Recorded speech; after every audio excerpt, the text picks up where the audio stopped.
Hello everyone, welcome to Bite Size Bunny. My name's Tony, and today we're going to be talking about Last Night in Soho. I hope you guys enjoy it, and let's get to it. Last Night in Soho is the latest horror thriller from Edgar Wright, and it stars Thomasin McKenzie, Anya Taylor-Joy, and Matt Smith. In Last Night in Soho, we follow Eloise, a fashion designer who moves to London to attend a fashion school. As Eloise gets settled into her apartment, we discover that when she goes to sleep, she's able to enter the world of the 1960s, and she becomes infatuated with Sandy, an aspiring singer who's trying to get her big break. And as the story unfolds and takes some dark turns, Eloise is trying to uncover the mystery of what happened to Sandy. Thomasin McKenzie did a fantastic job as Eloise. This film puts a lot of focus on just her character, and you see most of the modern world and the 1960s world through her perspective. And as the story unfolds, she does a great job at portraying how the film's mystery is weighing on her character's psyche. There were a few moments throughout the film where I found myself questioning if what Eloise was experiencing was actually happening, or if this was something that was going on in her head. And Edgar Wright does a solid job at writing that line throughout the entire film without taking any missteps. I also found the chemistry between Anya Taylor-Joy and Matt Smith to be pretty convincing.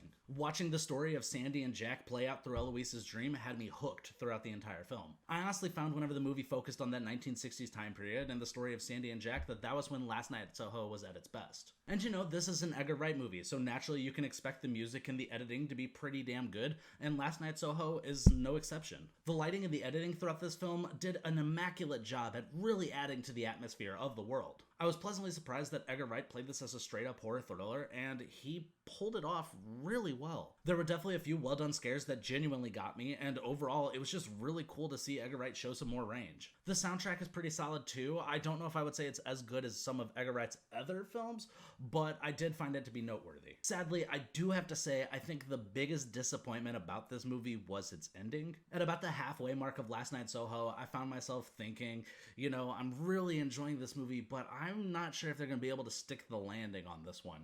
And at least for me, I felt like the ending was kind of rushed and a little underbaked. On paper, the ending should work, and it's not a bad ending, but I feel like there just wasn't enough time for it to be as effective as it could have been.